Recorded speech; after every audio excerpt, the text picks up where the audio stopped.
Bonjour à toutes et bonjour à tous.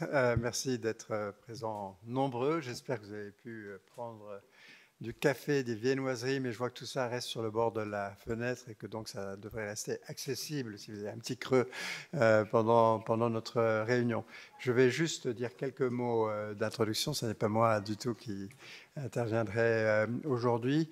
Peut-être pour vous dire dans quel état d'esprit nous abordons le sujet qui nous réunit. L'existence du plan France Très Haut Débit est connue de vous tous, évidemment. Le montant des sommes qui y sont engagées aussi. Et il reste un petit mystère, qui est en fait un assez grand mystère, qui est pourquoi, alors que nous avons un plan qui, du point de vue de la structuration de l'offre, semble se dérouler d'une manière globalement conforme aux attentes. Je dis globalement pour éviter que tel ou tel point d'écart soit considéré comme dérivant, mais globalement conforme aux attentes. Pourquoi le déploiement de ce plan ne s'accompagne-t-il pas d'une résorption de l'écart que nous avons en France dans le recours au très haut débit par le monde de l'entreprise? Et je dis le monde de l'entreprise de manière délibérément globale pour pouvoir ensuite laisser de la place à des analyses un petit peu plus fines et un peu plus détaillées. Il y a quelque chose qui n'est pas complètement compris. Pour nous, initialement, on est dans une logique où la création de l'offre est anticipée comme suscitant la demande et donc une politique active sur l'offre de l'accès au très haut débit était vue et perçue comme un accélérateur, et il y a une question qui ne semble pas tout à fait résolue sur les raisons pour lesquelles ça ne se passe pas exactement comme ça, de manière uniforme dans le monde de l'entreprise. Pour nous, en tant qu'évaluateurs du plan très haut débit, pour Pierre-Jean et pour toute l'équipe autour de lui, c'est une question qui est importante, notamment, et c'est un débat que nous avons régulièrement avec l'équipe, j'avais ce matin même avec Anne Faure, dans quel sens se font les causalités? C'est-à-dire qu'en fait, est-ce que ce sont des entreprises qui, de toute façon, d'une manière ou d'une autre, cherchaient à accéder à des technologies plus avancées et à pouvoir s'y raccorder avec du haut débit qui tire l'usage, ou est-ce que l'offre pousse l'usage? Je le dis de manière délibérément très simplifiée, mais ça fait partie des questions que nous nous posons évidemment, parce qu'elles ont un très grand enjeu, elles sont un très grand enjeu pour la définition des politiques publiques. Aujourd'hui, dans cette salle, se sont réunis des représentants, des régulateurs, des opérateurs, des territoires, des entreprises ou encore des fournisseurs de services. Et notre objectif, c'est de profiter de votre présence à toutes et à tous, plutôt tous que toutes, hein, je le dis en passant, mais à toutes et à tous, pour essayer d'avancer dans notre compréhension et du coup dans notre capacité à faire une évaluation pertinente. Parce qu'un aspect de l'évaluation pertinente d'une politique de ce type, c'est d'avoir les idées claires sur ce qui marche quand on essaie de pousser à travers l'offre et ce qu'il faut faire pour que ça tire mieux du côté des usages. Je le dis de manière, encore une fois, délibérément un petit peu simplificatrice, mais je crois que, enfin j'espère en tout cas que ça correspond à une manière de lire les questions qui éveillent quelques échos chez vous. Je ne peux malheureusement pas rester pour la réunion, je dois filer en rejoindre d'autres, mais Pierre-Jean et Anne me raconteront ce que vous vous serez dit et j'attends avec beaucoup d'impatience le fruit de vos échanges. Je vous souhaite un excellent séminaire et une excellente journée. À bientôt.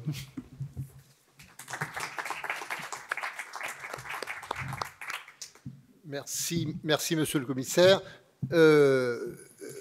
C'est effectivement un moment important dans le cadre de la mission, d'abord parce que c'est le premier événement qu'on fait en présentiel depuis un petit moment, je crois que même quasiment depuis le début, et on le fait au moment où on arrive finalement un peu à la fin de notre travail, puisque l'aboutissement est en vue dans la mesure où le rapport qu'on va rendre sur cette évaluation du plan France Très Haut Débit doit être fait avant la fin de l'année. Et pour ce faire, on a travaillé avec des équipes de recherche. On aura des présentations après la première table ronde de 2 équipes qui ont travaillé avec nous. On l'a faite avec des cabinets spécialisés qui nous ont permis d'approfondir à la fois la question des coûts ex post et de la mesure des coûts, et puis des usages industriels. On en reparlera aussi tout à l'heure. Et puis, avec des séminaires, des workshops un peu sur le modèle de celui-là. C'est le 3e qu'on a organisé, hein, le premier en présentiel, donc les 2 autres ayant porté sur les comparaisons européennes, de la situation de la France par rapport à l'Europe, et puis pour le 2e sur la situation en Outre-mer, des Outre-mer. Et ces séminaires, ils traduisent le souci d'élargir, au-delà les échanges, hein, au-delà des études qu'on peut commanditer aux équipes de recherche, au cabinet, et de ne pas se cantonner à des études économiques en mobilisant des parties prenantes, en confrontant nos analyses à l'écosystème et en élargissant donc les échanges. Le souci, hein, et ça sera également le cas dans le rapport final, c'est de ne pas mettre la poussière sous le tapis, c'est de pouvoir faire émerger les questions, éventuellement, y compris les questions qui peuvent être des facteurs d'irritation, des facteurs qu'on aurait oubliés, etc. Et donc, c'est pour nous important de pouvoir contribuer dans ces matinées de travail, pas simplement à restituer des éléments, mais à écouter, et à écouter à la fois ce que vous avez à dire, et puis les questions, les réactions que vous pourriez avoir. Alors, la question, le choix d'un séminaire sur les usages industriels et sur la numérisation grâce au très haut débit, en y repensant, je me suis dit, bah, finalement, on aurait pu, alors c'est pas une référence très fréquente dans le monde de la recherche, a fortiori dans le monde de l'administration, on aurait pu intituler le séminaire en reprenant une phrase de Bachung, pardon, à quoi sert la frite quand on n'a pas les moules, à quoi sert le réseau si on n'a pas les usages, et quels usages après les déploiements. Finalement, ok, c'est bien, on a de la connectivité, mais à quoi ça sert? Et en fait, de ce point de vue-là, on a une forme de paradoxe qui est qu'on a, en tout cas la France est parmi les pays les mieux connectés en termes de très haut débit, hein, avec une réussite de ce point de vue-là du plan France très haut débit, hein, avec avoir les classements aujourd'hui en Europe par rapport à ce qu'ils étaient il y a une dizaine d'années. Mais en même temps, un constat d'une relativement faible numérisation des entreprises. Hein, l'Observatoire Infranum, présenté il y a quelques semaines, en atteste. Et c'est un constat qu'on retrouve aussi bien sur le fixe que sur la 5G. Alors pour ça, on peut avoir plusieurs raisons. La première, c'est finalement une compréhension des politiques de déploiement. On met toute l'énergie à déployer le réseau et on pense que finalement les usages suivront naturellement. Ce qui est finalement un peu la logique qui a été celle du grand public, et qu'on retrouve dans le grand public, une fois qu'on a des potentialités, etc. Et finalement, la demande et l'utilisation augmentent. Il n'y a qu'à voir le volume de consommation des datas qui double quasiment chaque année, en tout cas sur le mobile. C'est pas exactement ce qui se passe sur les entreprises où finalement on a une forme de rémanence ou d'hystérésis qui est plus grande. Le deuxième problème, c'est sans doute aussi peut-être les difficultés de la régulation. Comment réguler un marché entreprise qui reste relativement concentré? Quelle est la nature du cadre à adapter pour la fibre et le très haut débit par rapport au modèle classique de régulation et des structures d'offres entreprises qui avaient été développées dans le cadre du cuivre? On pense à la GTR ou à la manière de concevoir les offres à qualité garantie. Et puis, un troisième facteur qui peuvent expliquer le paradoxe que je mentionnais, c'est la difficulté de comprendre quels sont des usages industriels. On a été surpris quand on a cherché à creuser cette partie-là pour le rapport, à constater finalement la faiblesse des travaux et des analyses sur le sujet. On avait fait un appel à projet de recherche, finalement il a été infructueux parce que les réponses qu'on a eues n'étaient pas complètement satisfaisantes. On a essayé de solliciter des cabinets, puis finalement, y compris les cabinets dont on pensait qu'ils auraient pu répondre, ça n'a pas toujours été des réponses positives ou eu du mal à approfondir le sujet. Donc une difficulté un manque d'informations, de données, de vision, et une difficulté d'aller au-delà de la simple prolongation des usages existants. Et finalement, d'où, d'une certaine manière, la structuration qu'on a adoptée pour le séminaire d'aujourd'hui, avec une première table ronde qui portera sur, finalement, la situation de l'offre, quelle connectivité, à quoi on cherche et à quoi la connectivité cherche à répondre en termes de besoins ou de demandes exprimées de la part des entreprises. Et une deuxième table ronde qui sera plutôt, et je mets toutes les nuances là-dessus, sinon quels usages à penser ou comment anticiper des formes d'appropriation sur des usages qui pourraient être disruptifs, beaucoup plus, ou des cas d'usage beaucoup plus fort potentiel de transformation que simplement une forme de continuité sur l'existant. C'est une caricature, hein, enfin c'est une caricature. En tout cas, je force très fortement le trait. Alors, j'ai déjà parlé trop longtemps. Merci à tous d'être là. Merci à tous les intervenants d'avoir accepté de contribuer et de nourrir notre réflexion. Merci à Ariel Tupin et Éric Brousseau qui ont accepté d'animer ces deux tables rondes. Donc, Ariel Tupin, membre du comité des parties prenantes de la mission, et puis Éric Brousseau, membre du comité scientifique. Et puis merci à Anne et à France Stratégie pour avoir assuré le support et l'organisation de cet événement. J'ai déjà trop parlé. Et donc je passe la parole à la première table ronde. On va demander aux participants de rejoindre la scène. Voilà. Et je jouerai le rôle ingrat de Madame Loyal et de gardien du temps. Voilà. Donc installez-vous. Donc merci Ariel, merci Brice Messier, merci Frédéric, merci Soline et merci Olivier de votre participation aujourd'hui et de vos éclairages.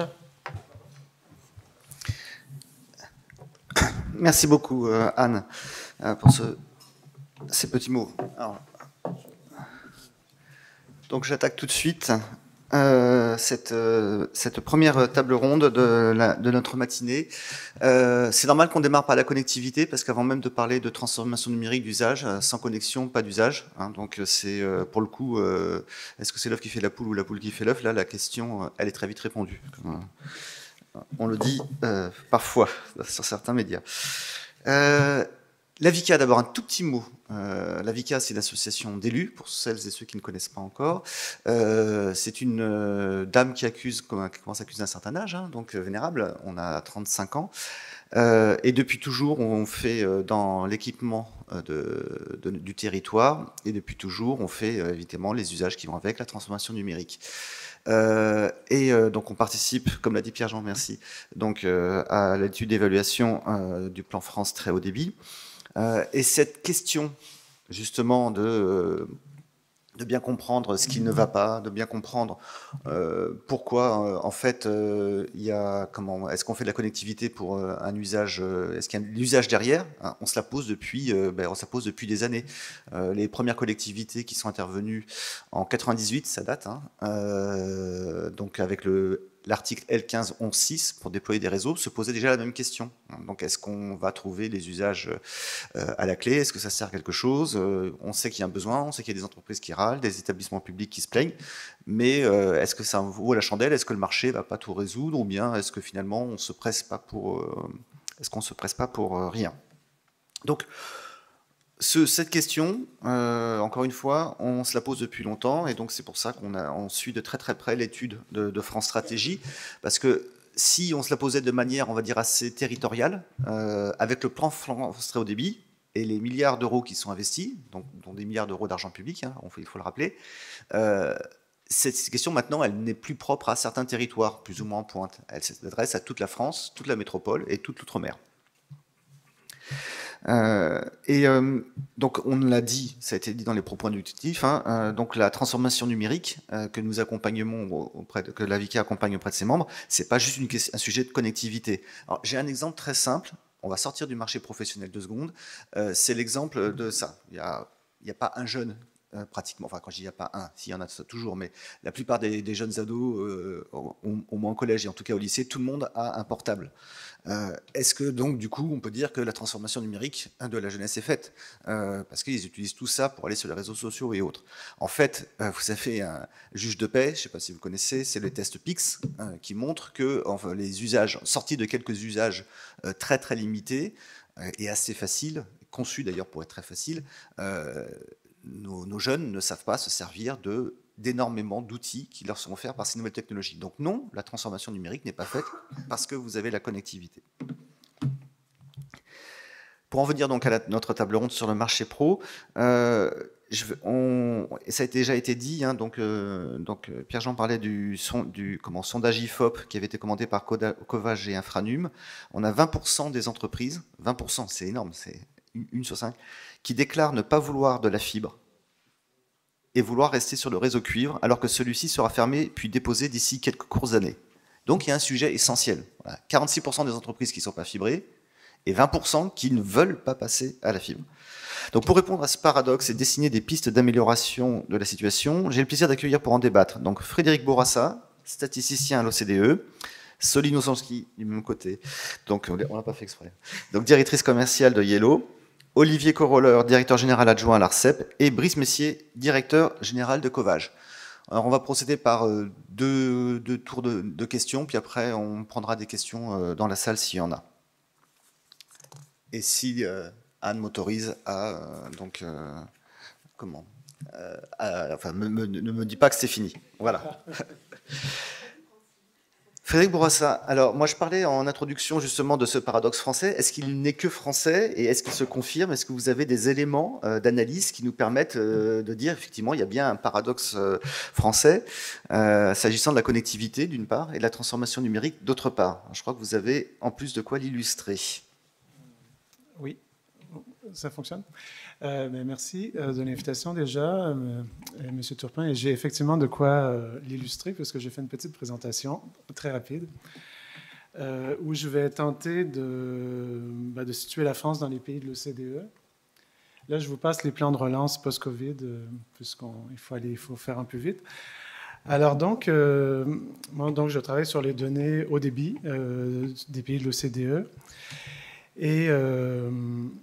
Et là, on va commencer donc par regarder un graphique, le graphique vedette du portail des données haut débit de l'OCDE qui s'appelle le Broadband Portal, qui est donc notre petit... la page web qui nous sert à publier nos données principalement. Et on était très fiers d'ailleurs en juillet dernier de dire que la fibre était devenue la principale technologie d'accès au débit fixe dans les pays de l'OCDE. Ici, comme vous le voyez, la France est seconde en rouge. Seconde parmi les 38 pays de l'OCDE en termes de pénétration au débit fixe. C'est donc excellent. Par contre, la part de la fibre dans le total du fixe est assez modeste. On la voit mal, mais on la voit mieux ici. Donc, ça, c'est le pourcentage de la fibre dans le total des accès au débit fixe. La France, donc, a une part qui est quand même bien au-dessus de la moyenne de l'OCDE, qui est 46%, tandis que la moyenne de l'OCDE est 35%.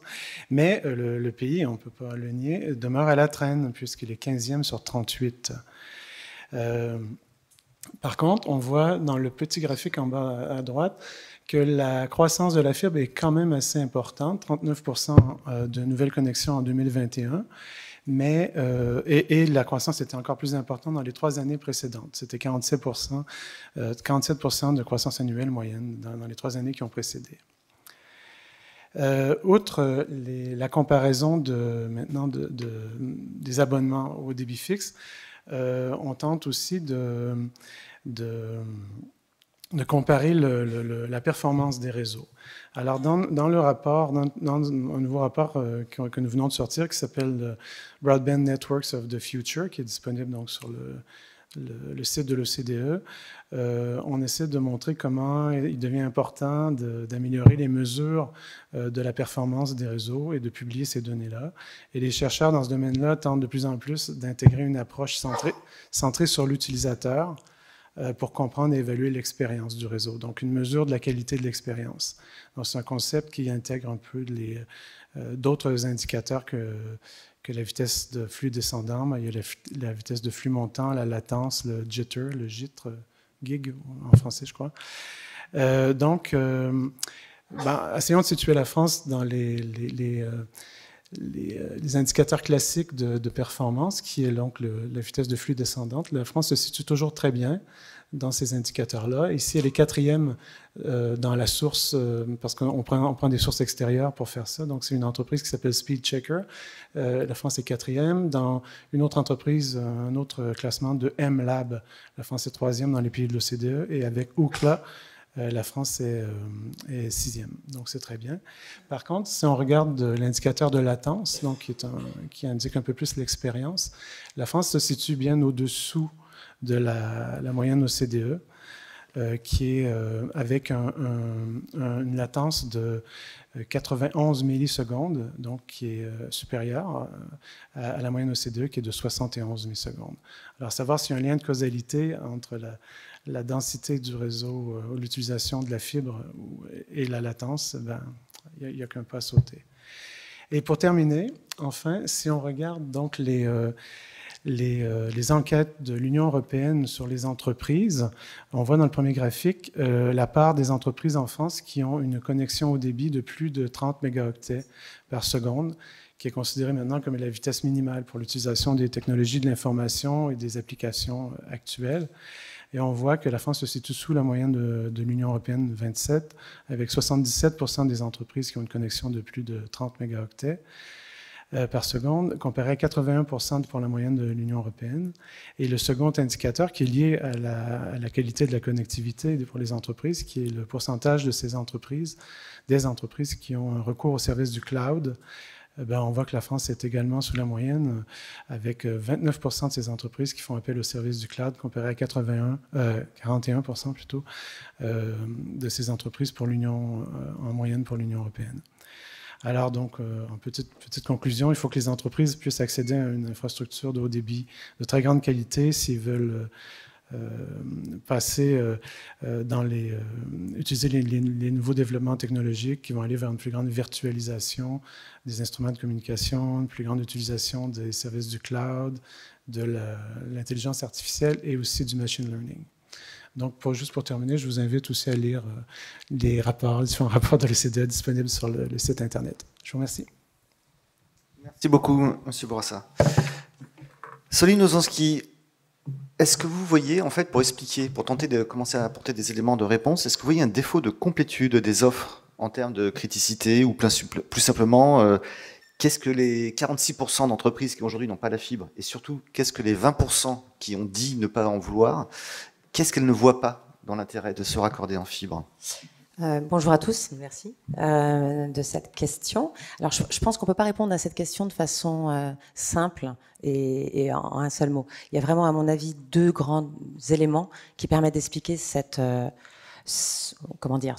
de retard. D'abord, il faut d'une part se réjouir du fait qu'il y ait de la connectivité un peu partout aujourd'hui en France, grâce au plan très haut débit, et d'autre part, également prendre en compte que l'évolution de la régulation a également permis le développement d'un certain nombre d'acteurs, dont nous sommes également le résultat, et qui permet aussi d'avoir plusieurs types de modèles qui s'expriment aujourd'hui. La première raison que nous voyons, qui est un frein potentiel au développement des usages au sein des entreprises, c'est que finalement aujourd'hui la connectivité est devenue une sorte de commodité critique. C'est-à-dire que vous avez besoin aujourd'hui de la connectivité comme de votre eau, comme de votre électricité. Quand toutes vos applications sont dans le cloud et vos applications métiers, le jour où ça s'arrête, c'est juste l'entreprise qui s'arrête. Il n'y a pas que Teams, il y a même toutes les autres activités qui s'arrêtent.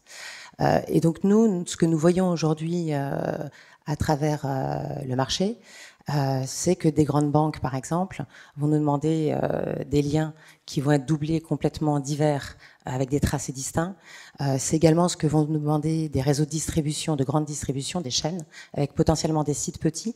Et ce qu'on voit également, c'est que c'est des choses qui vont s'exprimer chez des très grandes entreprises, chez lesquels on aurait bien sûr identifié qu'ils avaient un besoin de connectivité, de fiabilité, de garantie, etc. Mais qu'on voit également sur des plus petites entreprises. Pourquoi ? Parce que finalement, c'est la structure de votre système d'information qui fait qu'aujourd'hui, vous avez besoin d'avoir une connectivité en tout lieu, à tout moment. Donc finalement, quelle que soit la taille de l'entreprise. Alors, nous, notre ADN, on est un petit opérateur d'infrastructure en France, assez nouveau, avec un réseau qui a été déployé en 2 ans, un réseau neuf de dernière génération.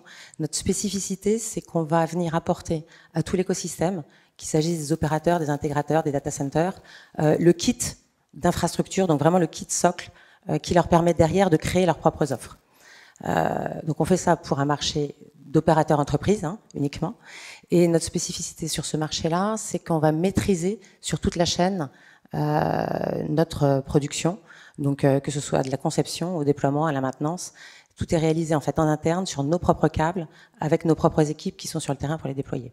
Et donc ce qu'on voit nous, c'est que ce qui est attendu par les entreprises, c'est également quelque chose qui s'appelle le FTTO, que vous avez peut-être à côté du FTTH, qui a été déployé en France et qui est en France extrêmement répandu. Nous, notre conviction, et ce qu'on observe sur le marché, c'est qu'il y a un second modèle qui existe, qui est le FTTO, avec des câbles qui sont dédiés et des fibres qui sont dédiées, avec une garantie de service et qui sont complètement disjoints. Donc, je pense qu'il y a vraiment de la place pour 2 marchés, un marché FTTH, un marché FTTO. Et ce qu'on constate, nous, c'est que ce marché FTTO, lui, il croît en fait plus vite que nos propres prévisions. Et c'est aussi ce que voient, je crois, les autres acteurs d'infrastructure. Alors, ça répond pas à la totalité de votre question. C'est-à-dire que certains des acteurs vont effectivement avoir besoin d'infrastructures réellement critiques. D'autres ne migrent pas pour des raisons complètement différentes. Ils sont très contents avec leur cuivre. Le réseau ADSL a fait ses preuves. Il y a un opérateur qui gère ça très bien. C'est stable. Et pour l'instant, pour eux, finalement, ils voient ça plus qu'un coût. Ils voient pas vraiment l'opportunité. Et là, c'est plutôt une question, sans doute, d'accompagnement, de confiance et de créer un écosystème qui permette de les aider à migrer. Merci beaucoup, Soline. Je pense qu'on reviendra justement sur ce sujet de la migration. Alors c'est peut-être, on va voir avec Brice Messier si on nous confirme déjà une première réponse que devra intégrer le rapport donc, de France Stratégie sur l'évaluation du plan France Très Haut Débit, c'est qu'il aurait fallu peut-être faire un peu plus de FTTO. Brice, Covage, c'est l'opérateur d'infrastructures historiques du marché professionnel. Donc votre métier, c'est un métier exclusivement d'offreur de gros.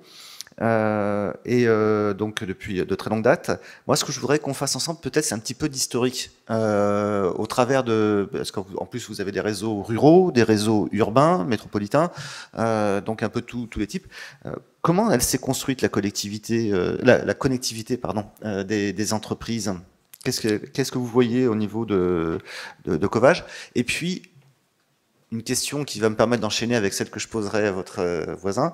Quel a été l'impact de la crise Covid sur cette connectivité?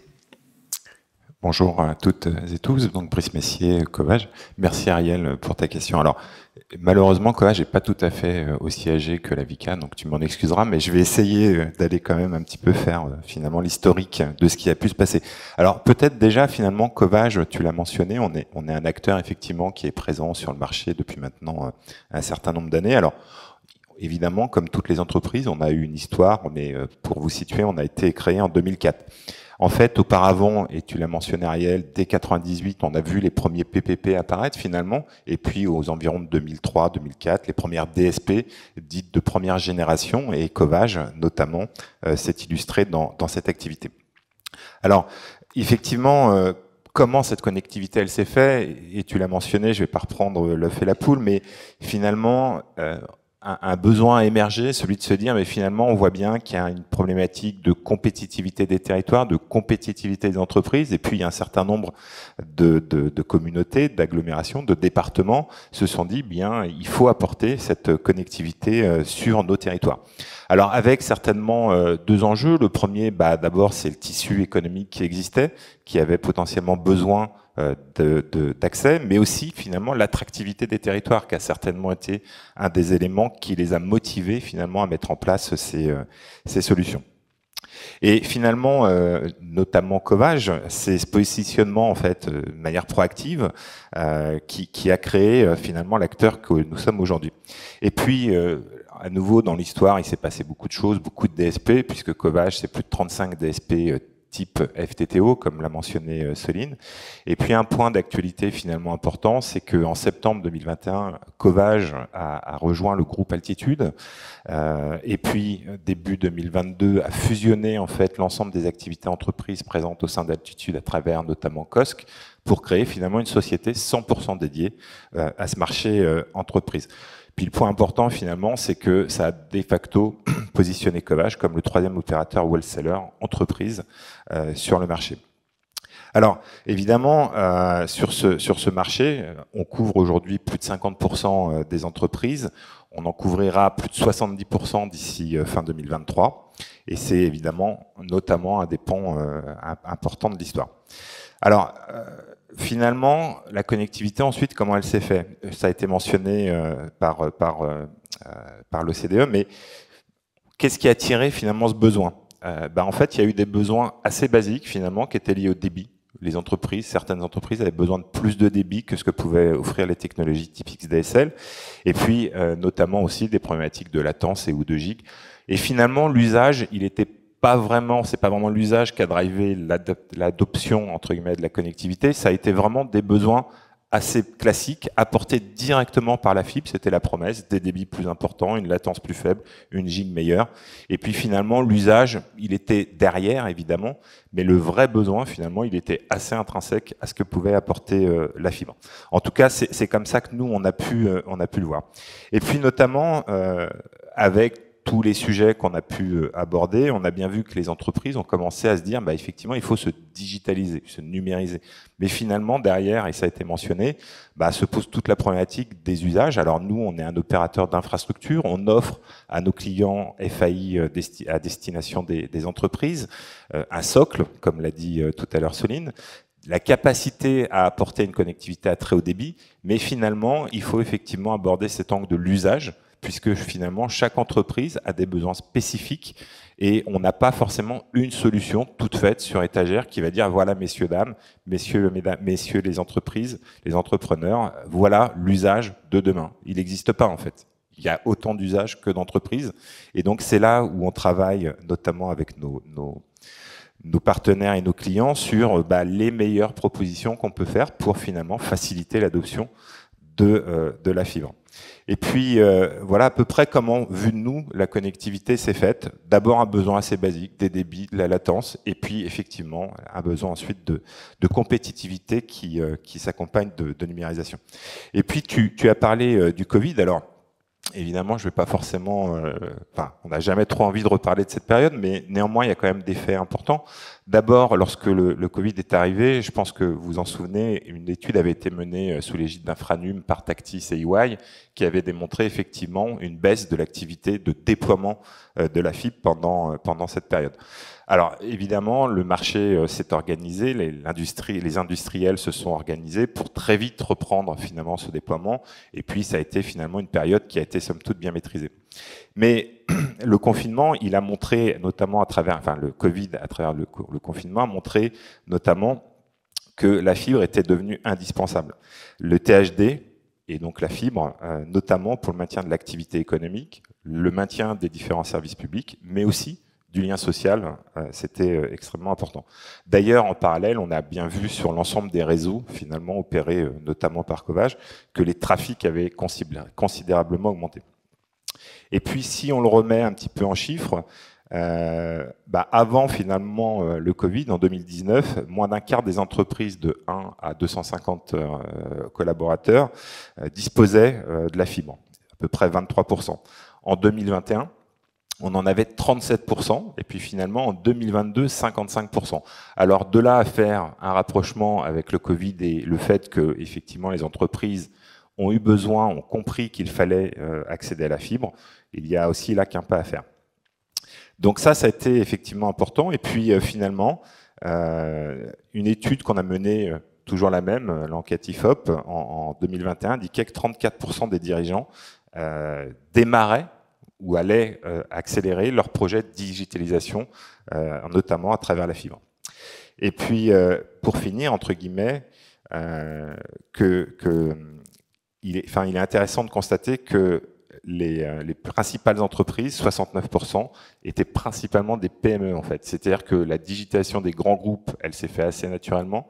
Les toutes petites entreprises, ils sont pas tout à fait encore, mais il y a vraiment une activité très très forte au niveau des PME en France et notamment à travers ces différents projets. Voilà ce que je pouvais dire pour la connectivité des entreprises. Merci Ariel. Merci beaucoup. Merci beaucoup, Brice. Olivier Corolleur, une question, donc un peu en mode provocation, mais qu'est-ce que peut faire le régulateur pour améliorer la connectivité des entreprises? Est-ce qu'il faut justement espérer qu'il y ait de nouveaux confinements pour arriver à 100%? Alors, peut-être essayer de répondre à cette question sans faire à mon tour de provocation, mais je dirais que le confinement et la période de 2020-2021 du point de vue du déploiement des réseaux, c'est à la fois, certainement, ça a été dit par mon prédécesseur, dans un certain nombre de PME, une période de prise de conscience sur les besoins de connectivité avec le développement du télétravail. C'est aussi une période très dynamique dans le déploiement des réseaux. Alors, il y a eu des inquiétudes, évidemment, au départ, et une organisation à remettre en place. Mais la crainte qu'on avait pu avoir en mars 2020 d'un gel des travaux, d'une incapacité globalement à poursuivre les chantiers, de l'administration à répondre aux demandes de permission de voirie. Enfin, ces craintes ne se sont pas matérialisées. Quand même, très rapidement, les entreprises qui déploient ont réussi à mettre en place une organisation efficace. Et en tout cas, du point de vue de l'ARCEP, qui, parmi ses missions, disons, gère différents observatoires pour lesquels elle collabore avec le CDE pour mesurer les déploiements des réseaux. Voilà, c'était les années les plus dynamiques en matière de déploiement. Alors, pour essayer de répondre à ta question, notre stratégie côté ARCEP pour essayer de répondre à ce besoin, c'est de faire en sorte, c'est une stratégie constante depuis plusieurs années, qu'émerge et se développe une architecture universelle de réseaux en fibre optique qui permette le développement d'un marché de masse de la fibre pour les TPE et les PME. Qu'est-ce que ça veut dire globalement? C'est s'assurer que le plan France Très Haut Débit profite non seulement au grand public, mais aussi aux entreprises. Et pour ça, je dirais qu'on avait quatre actions. D'une part, quatre sujets de veille. D'une part, s'assurer que l'ensemble des usages des entreprises constatées sur les réseaux de cuivre puissent être répliqués sur les réseaux en fibre optique. Ça, c'est le premier point, j'y reviendrai. Deuxième sujet, s'assurer que l'ensemble des opérateurs de détail spécialisés puissent avoir accès à un marché de gros activé dynamique. Et puis, deux derniers points tout aussi importants, assurer la complétude du réseau de fibre, puisque voilà, pour que ces services soient disponibles, et ça reste quand même un point d'attention très, très important, il faut que le réseau soit présent. Et enfin, assurer la qualité de service des offres de gros régulés, puis plus largement s'assurer que les services qui soient fournis sur ce réseau de fibre répondent en termes de qualité aux besoins des entreprises. Donc je ne serai peut-être pas plus loin à ce stade, mais c'est globalement l'action du régulateur pour essayer de faire en sorte que la fibre profite aux entreprises et qu'une fois que la connectivité soit présente, ça se transforme réellement en abonnement et ça permette aux TPE-PME en France de réaliser leur transformation numérique. Merci Olivier. On reparlera tout à l'heure des opportunités pour proches pour encore accélérer ce mouvement.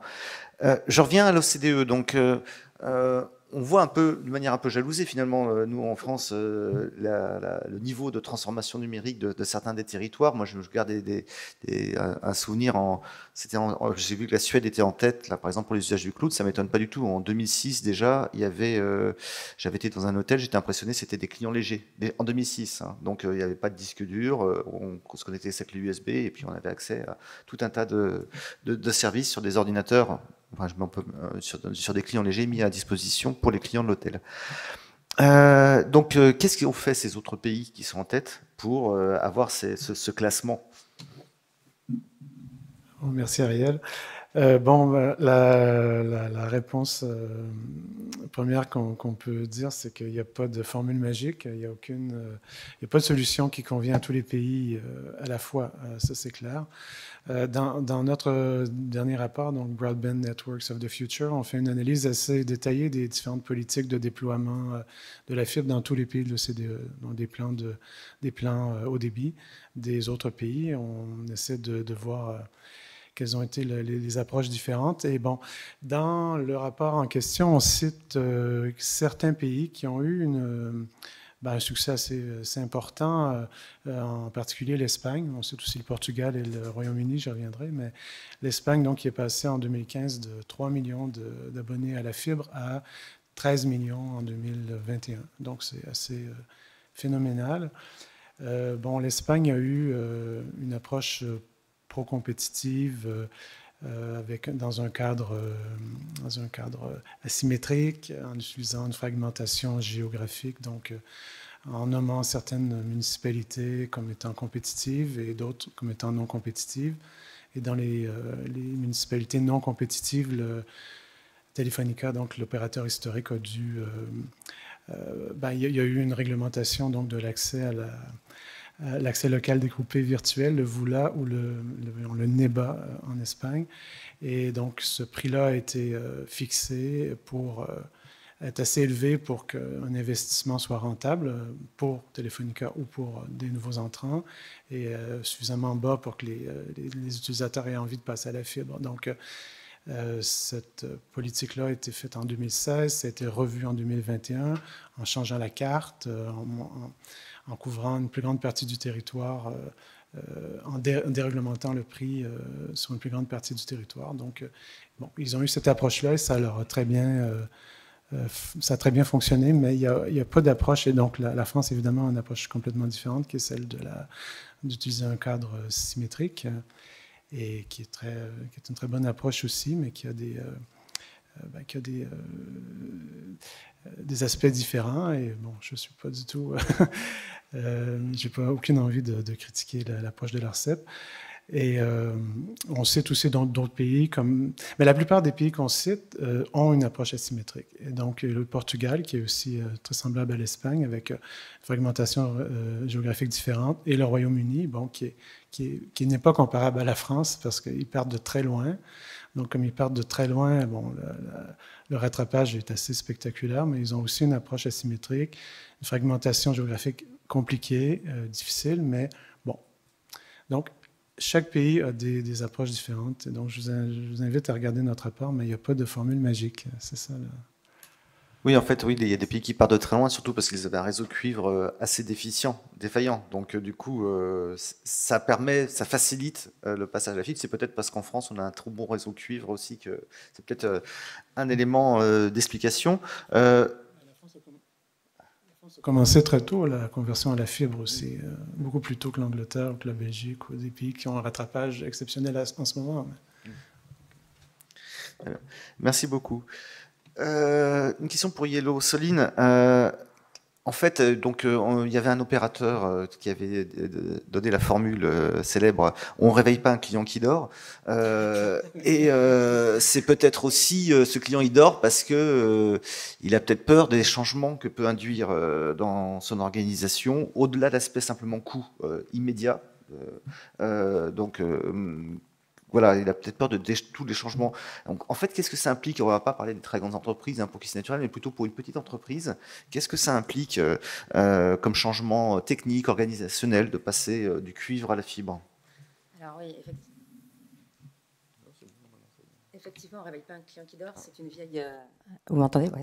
On ne réveille pas un client qui dort, c'est toujours assez juste, hein, je crois.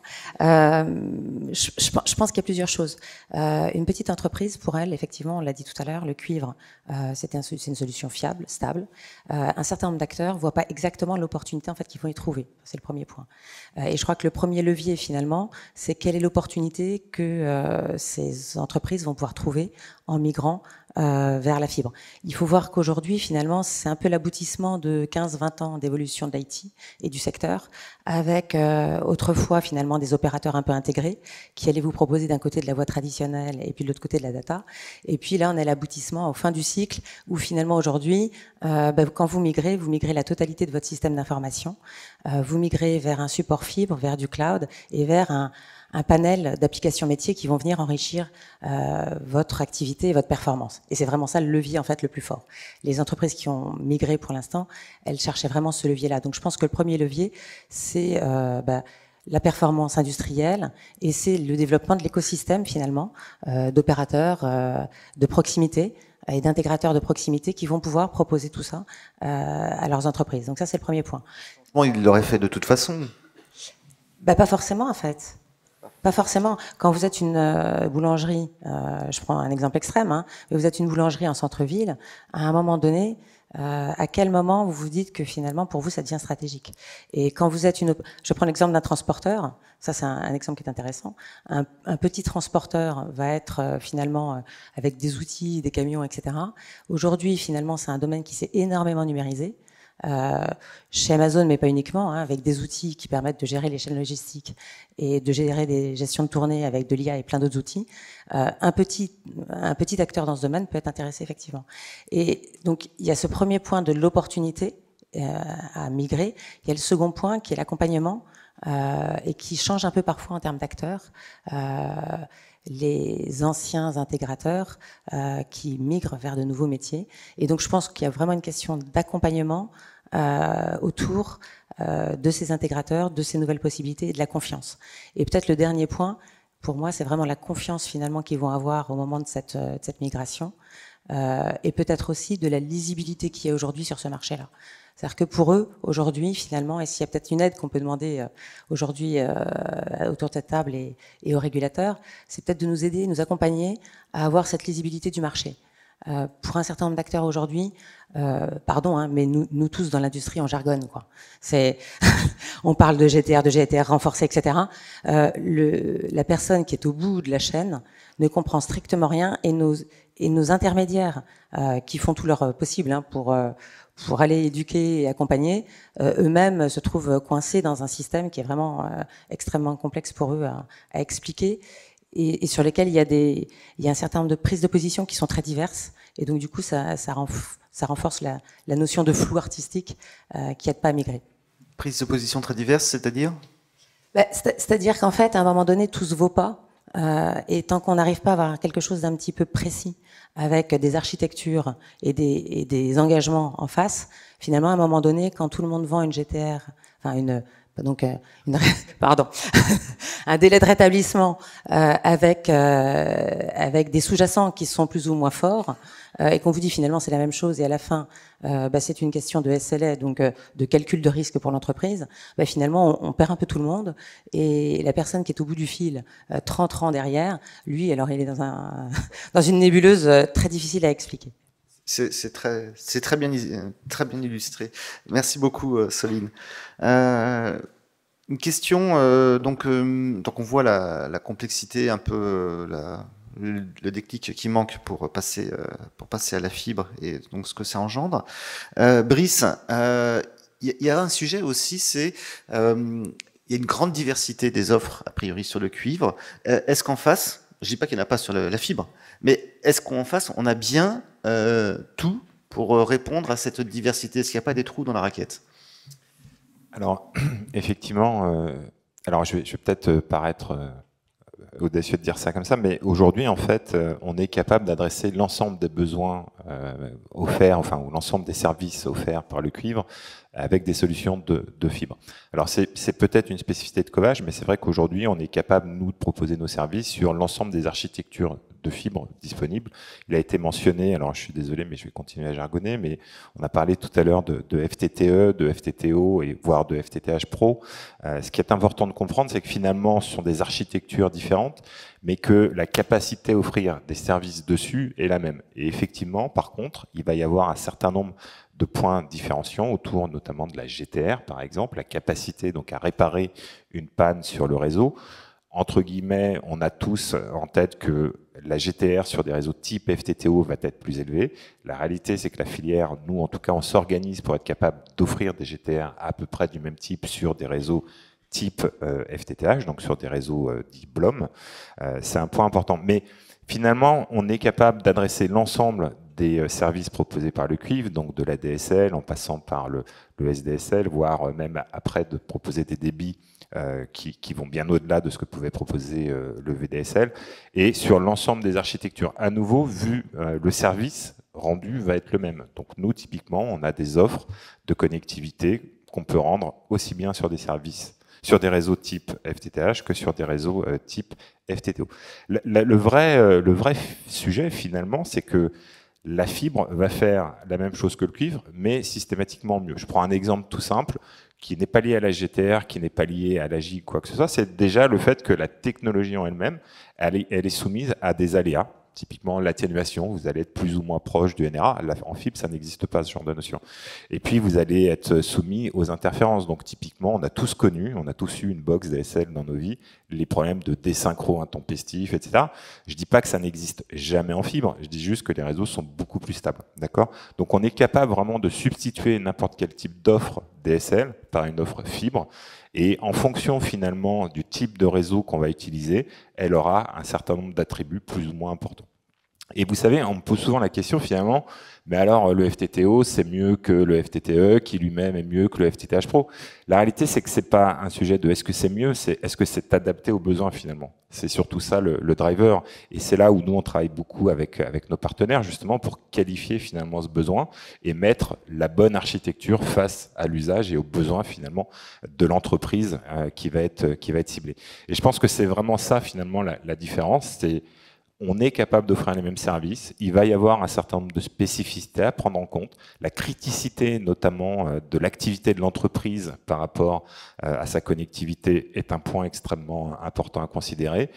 Des entreprises ne travaillent pas la nuit. Elles n'ont pas besoin d'une GTR 24/24, par exemple. Ça, c'est complètement transparent. À l'inverse, certaines vont avoir une activité 7 jours sur 7, 24 heures sur 24 et une criticité à la disponibilité de leurs services extrêmement forte. Voilà à peu près les grands drivers. Mais à nouveau, on est capable, avec des offres fibres, de proposer exactement le même type d'offre qu'en DSL, mais toujours avec une petite amélioration, notamment par rapport aux 2 points que j'ai cités au début. Merci beaucoup, Brice. Donc, a priori, on sait mettre en face, quel que soit le besoin en cuivre, on sait mettre en face quelque chose. Je pense que ça va plaire à ton voisin. Donc, Olivier, j'avais dit que on parlerait ensemble un peu de la fermeture du cuivre, parce que là, on est devant donc une histoire qui va se raconter dans les toutes prochaines années, très rapidement. Les 20% de clients qui dormaient vont devoir être réveillés, là, de force, contraints. Et on a bien identifié, nous en tout cas, au niveau de la VICA, mais on n'est pas les seuls, hein, on n'a pas l'exclusivité, donc l'importance, dans le cadre de la consultation qui a été conduite par l'ARCEP, de cette extinction du cuivre pour redynamiser, pour relancer la machine, pour achever donc la partie connectivité de la transformation numérique, avant d'entamer celle sur les usages de ces entreprises. Donc donc ma question c'est donc a priori il n'y a pas d'offre manquante, vous en avez pas identifié nous au niveau du régulateur, ça c'est la première chose. Comment on travaille sur les offres de substitution, du coup. Et puis, une question un peu subsidiaire, comment on profite de ça pour faciliter le changement de fournisseur? Parce qu'on a vu, ce que disait Sweet Tutor, il y a une question d'accompagnement. Peut-être que l'opérateur en place, qui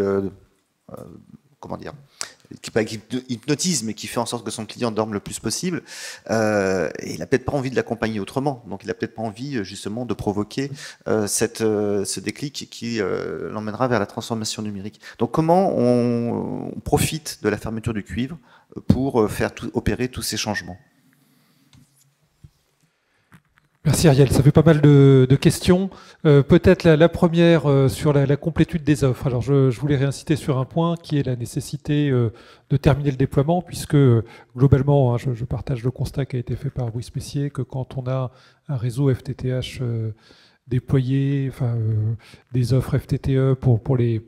Pardon, je jargonne à mon tour, mais disons quand la fibre est là, les entreprises qui sont...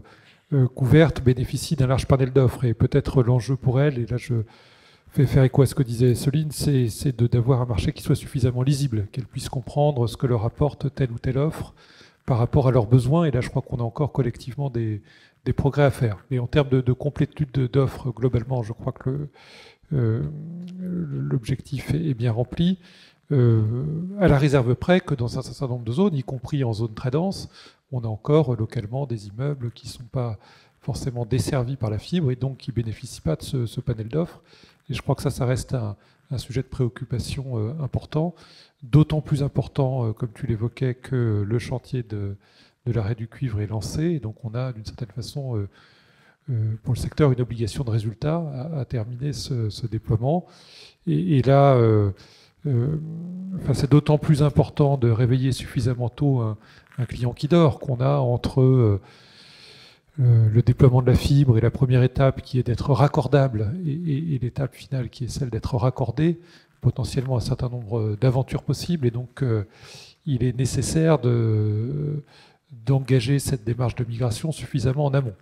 Alors, le pourcentage que tu évoquais de 15-20%, je crois que c'est un pourcentage qu'on n'a pas beaucoup d'espoir de réduire, c'est-à-dire le pourcentage d'entreprises qui, au fond, ne passent pas spontanément à la fibre optique et, disons, risquent de faire cette migration un peu contrainte du fait des limitations du réseau de cuivre, de l'arrêt, ou bien, dans un certain nombre de cas, de panne, d'obsolescence qui commencent à toucher ce réseau.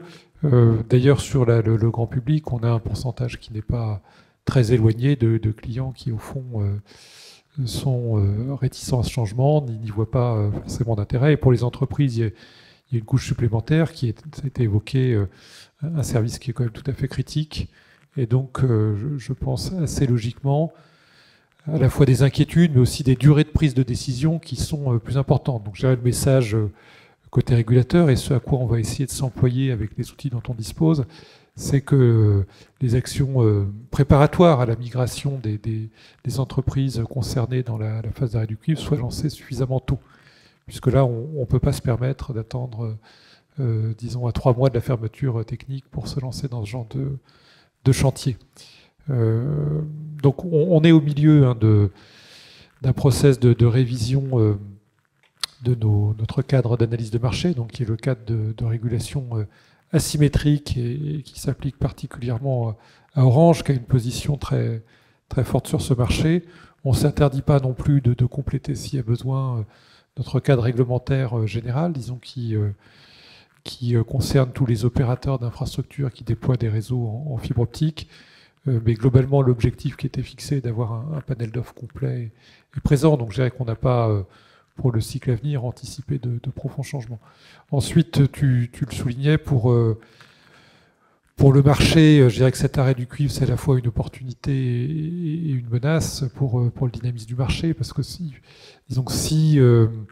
on réussit à mettre en place toutes les conditions nécessaires, et notamment avoir une bonne lisibilité du marché, voilà, ça peut être un moment où les clients se reposent des questions, font jouer la concurrence, et on peut gagner globalement en compétitivité, disons, de ce marché d'accès entreprise. À l'inverse, si on l'aborde mal préparé, il peut y avoir un réflexe qui serait de se tourner vers un opérateur qui serait éventuellement le seul à pouvoir faire des offres prives sur le sujet, et on a un risque à ce moment-là de perdre en dynamisme de la concurrence sur cette étape. Donc voilà, grande vigilance de notre côté sur ce sujet, et je pense une conscience qui est partagée par beaucoup d'acteurs que les entreprises sont la clé de la réussite de l'arrêt du réseau cuivre. Donc en fait, la fermeture du cuivre va réveiller le client, mais si on ne fait pas le nécessaire, elle risque de le rendormir aussitôt après. En tout cas, de figer le marché pour un certain nombre d'années. Ouais. Regardez l'image. Très bien. Anne, je tiens le temps. On a encore un peu de temps pour les questions.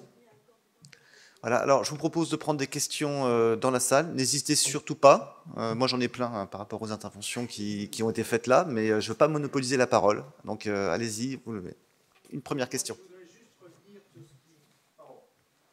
Vient d'être dit, c'est les problèmes de raccord. Bon, la fibre arrive.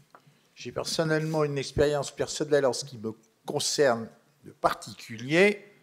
On n'a que des pépins dans la zone où je suis. une fois qu'on tente de se raccorder, je dirais, définitivement. Alors, il y a des bugs, ça marche pas, on ne sait pas pourquoi. Les techniciens n'y comprennent rien, enfin, quand on les appelle. Donc, il y a ce premier problème.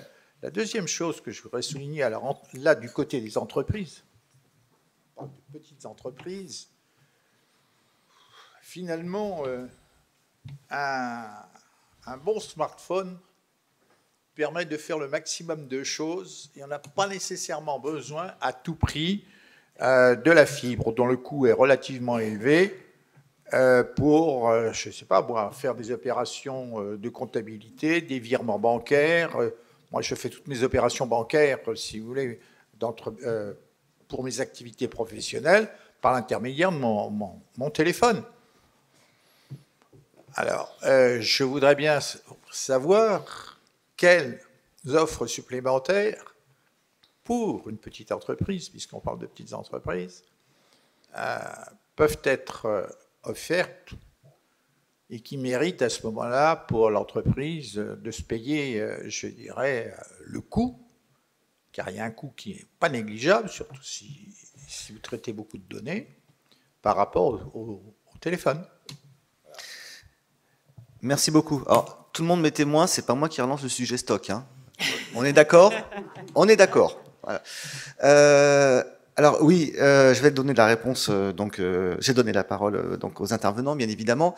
Juste quand même dire effectivement, cette image, cette mauvaise image de la fibre, due donc au raccordement fait n'importe comment.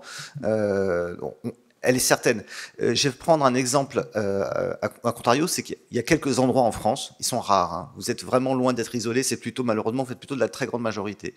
Mais il y a des endroits rares où ça se passe plutôt pas mal. Et donc là, j'ai un exemple qui me revient souvent, hein, c'est la Vendée, sur la zone d'initiative publique du moins. Je n'ai pas parlé de la zone d'initiative privée de la Vendée. Mais la zone d'initiative publique de la Vendée, les armoires, c'est pas des plats de nouilles, il y a assez peu de fractures, il y a quelques problèmes. Mais grosso modo, ils sont vraiment très minoritaires. Mais malgré tout, dans les réunions publiques, quand ils ouvrent une nouvelle commune, les gens ont tous entendu des problèmes ailleurs. Donc c'est pas, ils n'en ont pas localement, ils n'ont pas d'exemples locaux, mais ils entendent parler de ça, ils disent ouais, est-ce que ça vaut le coup de passer à la fibre? Donc oui, il y a vraiment un problème d'image lié à ce qui se passe sur le marché grand public qui est déplorable. Et encore une fois, ce n'est pas moi qui lance ce débat. Ensuite, donc ça, je vais me tourner d'abord vers mon voisin de gauche, mais ensuite j'interdis à personne d'autre de répondre, mais d'abord donc à l'ARCEP. Après, sur la partie un bon smartphone fait beaucoup de choses, mais peut-être je te poserai la question à Soline ou à Brice, on verra. Mais d'abord sur les problèmes de raccordement et l'image de la fibre. Olivier. Alors sur l'image de la fibre, peut-être trois sujets à distinguer. La question d'abord des échecs de raccordement, qui est celui qui a été évoqué, c'est-à-dire un client qui est théoriquement éligible à la fibre, qui cherche à s'abonner et qui en pratique a des difficultés de raccordement. Alors ça c'est un problème qui touche 10-15% des raccordements, qui est quand même important et qui est alors variable en fonction des réseaux sur le territoire, mais quand même relativement répandu. Donc je dirais que c'est un sujet qu'on doit collectivement régler pour réussir l'arrêt du cuivre, parce qu'évidemment, il faut d'abord accorder les clients à la fibre avant de couper le cuivre. Il y a plusieurs obstacles, plusieurs sujets à traiter. Souvent, les sources des échecs de raccordement, c'est des problèmes d'entretien du génie civil, de réparation à effectuer sur le génie civil. Et donc, c'est un sujet qu'on doit collectivement traiter, qui est quand même très différent de celui que tu évoquais, Ariel, de pleine nouille, de panne, puisque évidemment, si on a un réseau très dégradé, et ça, ce que l'ARCEP estime, c'est qu'on a à peu près 2% des points de mutualisation sur le territoire qui sont très dégradés. Alors là, on peut avoir les pleines nouilles que tu évoques, des pannes à répétition, des réseaux qui sont mal dimensionnés. Donc là, on est dans un cas de figure qui est quand même très minoritaire, heureusement, mais qui touche très durement les clients concernés, parce que là, il y a un ressenti en termes de qualité de service qui est immédiat, c'est des pannes fréquentes, des délais de réparation qui peuvent être longs.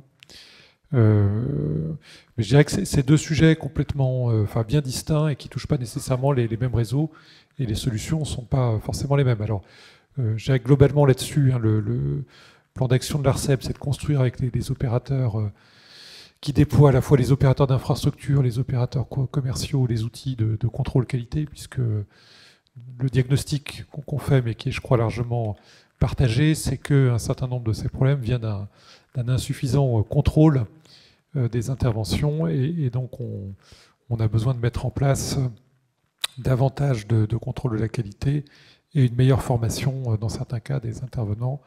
Mais je ne m'étends pas plus longuement sur le sujet.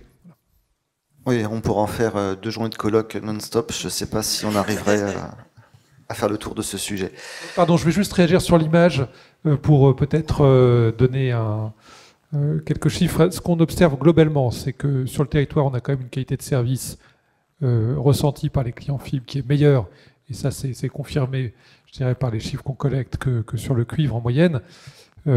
Et du coup, une satisfaction client, enfin ça, c'est des chiffres qu'on publie, qui est globalement meilleure sur la fibre que sur le cuivre.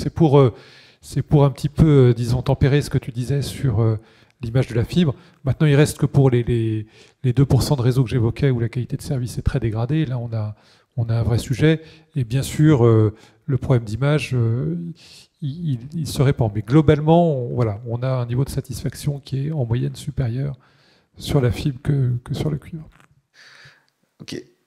Soline, donc du coup, un bon smartphone, ça remplace la fibre. Et puis, j'en profite juste, un exemple, est-ce qu'on pourrait parler d'un exemple ou deux d'entreprises de transformation numérique que la fibre a permis, qui vous ont marqué? Alors peut-être déjà pour commencer à répondre à votre première question, oui, il y a des difficultés parfois. Nous qui faisons un réseau qui est... C'est pour ça qu'il y a cette complétude d'offres qu'on évoquait tout à l'heure, différents types de réseaux, différents types de design, d'architecture, qui sont complètement disjoints et qui permettent quand même, quand une des solutions est difficile, d'avoir une autre solution technique à votre main, qui ne passe pas par les armoires de rue et avec des GC qui peuvent être faits indépendamment par les opérateurs, des opérations de génie civil, pardon. Donc ça, c'est la première question. Pour répondre à votre deuxième question, qui est le coût, il est évident que le coût des abonnements mobiles aujourd'hui, qu'on a tous, même à titre personnel à la maison, est quand même difficilement battable. Donc ça, c'est un point évident. Par contre, quand vous avez une entreprise avec plusieurs personnes, le partage et la mutualisation des usages fait que directement, on se place différemment. Et puis, il y aura d'autres tables rondes qui redétailleront tout ça. Mais au-delà de ça, ce que j'ai envie de dire, c'est qu'aujourd'hui, finalement, le coût global de la fibre n'est pas très élevé. Qu'il s'agisse du FTTH, dont le coût qui va être autour de entre 30 et 50 euros est quand même relativement bas, on ne peut pas dire très bas quand on considère l'infrastructure qui est mise en œuvre, mais ça concerne aussi aujourd'hui le FTTO, donc qui était vu comme une solution un petit peu premium et qui aujourd'hui finalement autour de 200 euros, vous avez quelque chose d'extrêmement performant. Donc quand vous comparez un prix de 200 euros à ce que va vous coûter votre machine à café en entreprise, votre imprimante, parce que vous avez la migration des imprimeurs qui vous vendent un abonnement également à plus de 200 euros, finalement on se rend compte que c'est un peu comme l'eau, comme l'électricité, et votre connectivité, pour avoir du très très haut débit, ça va peut-être vous coûter 200 euros. Merci Céline. Une autre question dans la salle? Ce sera la dernière. Okay. Madame.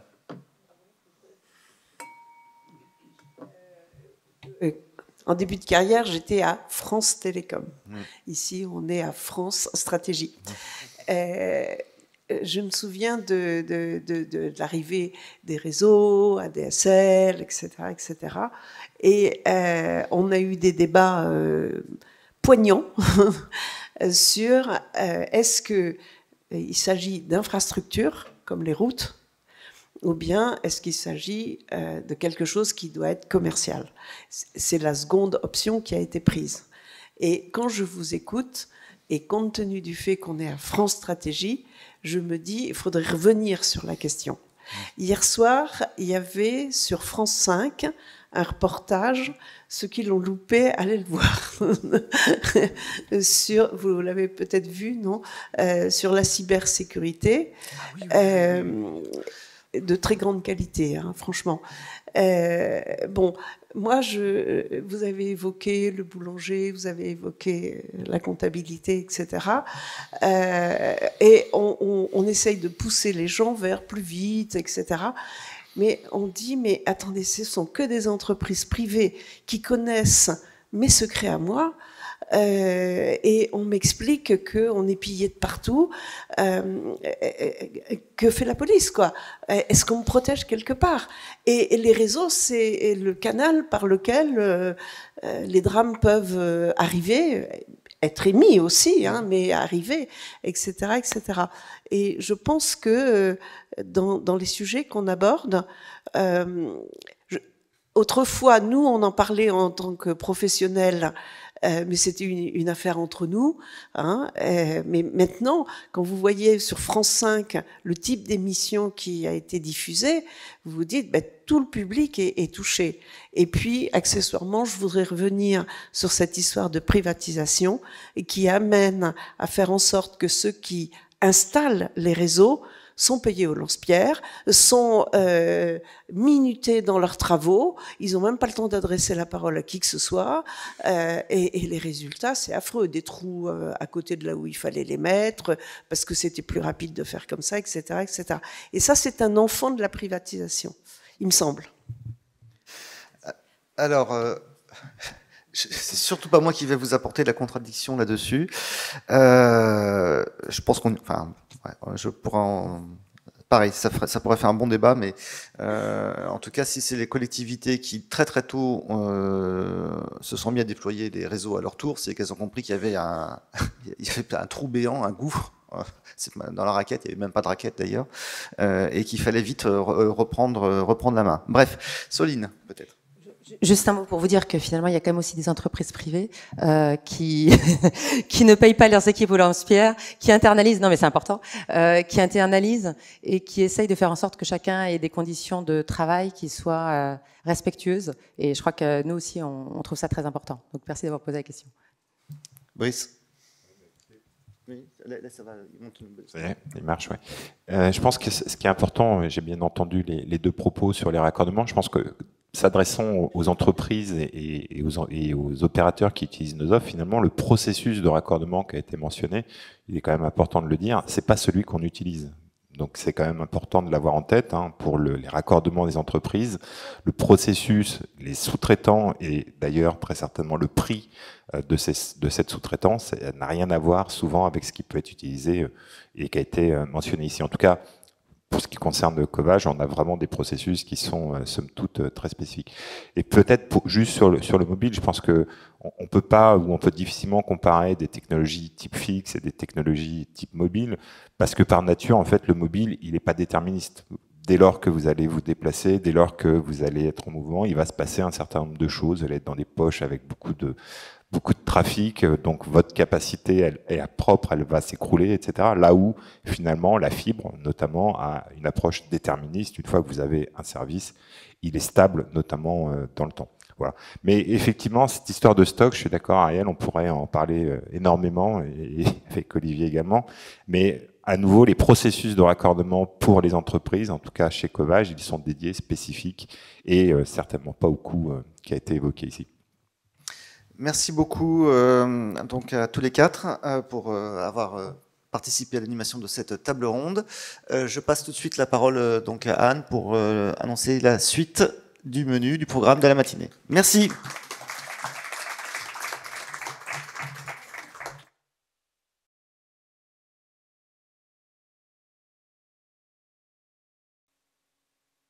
Bon, c'est bon. Donc bonjour à tous, je vais vous présenter les résultats du rapport que nous avons réalisé côté INRAE en partenariat avec des chercheurs de la FERDI et de l'École d'économie de Bordeaux. Donc notre objectif, c'était d'évaluer l'impact du plan France Très Haut Débit sur les entreprises et plus particulièrement sur les entreprises situées dans la zone d'intervention publique. Alors plus précisément, on a souhaité évaluer 4 grands types d'impact du plan. Tout d'abord, l'effet sur les pratiques numériques des entreprises, mais aussi les effets en termes de performance économique, d'innovation et de résilience à la crise sanitaire. Alors pourquoi on a choisi cet angle d'attaque? Eh bien, parce que quand on regarde les travaux scientifiques existants, on se rend compte qu'il y a beaucoup de choses sur les effets économiques d'Internet, mais bien souvent, ces travaux considèrent très peu la France et encore moins les espaces à faible densité. Ensuite, souvent, les travaux évaluent l'effet de débit moindre, l'effet la plupart du temps de réseau, enfin de débit inférieur à 30 mégabits par seconde et quasi exclusivement l'effet de débit inférieur à 100 mégabits par seconde. Voilà. Et pour finir, généralement, les travaux considèrent une poignée d'indicateurs, l'entrepreneuriat, la croissance, mais très rarement l'effet, par exemple, sur la résilience des entreprises. Donc voilà, notre idée, c'était d'évaluer statistiquement les retombées du plan France Très Haut Débit sur les entreprises, tout en considérant une batterie d'indicateurs. Comment on passe les... Ah oui, merci. Donc, pour vous présenter très rapidement la structure du rapport, notre idée de départ était de dire, bon, le plan France Très Haut Débit va essentiellement, mais pas que, essentiellement impacter les entreprises qui changent leurs pratiques numériques. Donc, du coup, le premier chapitre consistait à évaluer si le déploiement du très haut débit avait conduit à une intensification des pratiques numériques des entreprises. Donc pour ça, on a considéré un ensemble de 10 pratiques numériques différentes qui incluaient à la fois des pratiques organisationnelles de base, par exemple disposer d'un site internet, utiliser les médias sociaux, mais aussi des pratiques plus avancées, recourir au cloud, utiliser une GRC, et enfin le commerce en ligne. Bon, évidemment, ce n'est pas parce que les entreprises utilisent davantage les outils numériques qu'elles vont bénéficier d'une hausse de leur performance économique. Donc ensuite, on a souhaité regarder si le déploiement du très haut débit en France conduisait à une hausse de la valeur ajoutée des entreprises, une hausse de leur effectif et une hausse de leur productivité. On a également regardé ce qui se passait en termes d'innovation, en considérant donc la production des innovations par les entreprises, mais aussi leur importance économique, leur portée. Est-ce que ça conduit à une hausse des inventions nationales, internationales? Et puis, enfin, on a examiné les processus de collaboration mis en œuvre dans l'activité d'innovation.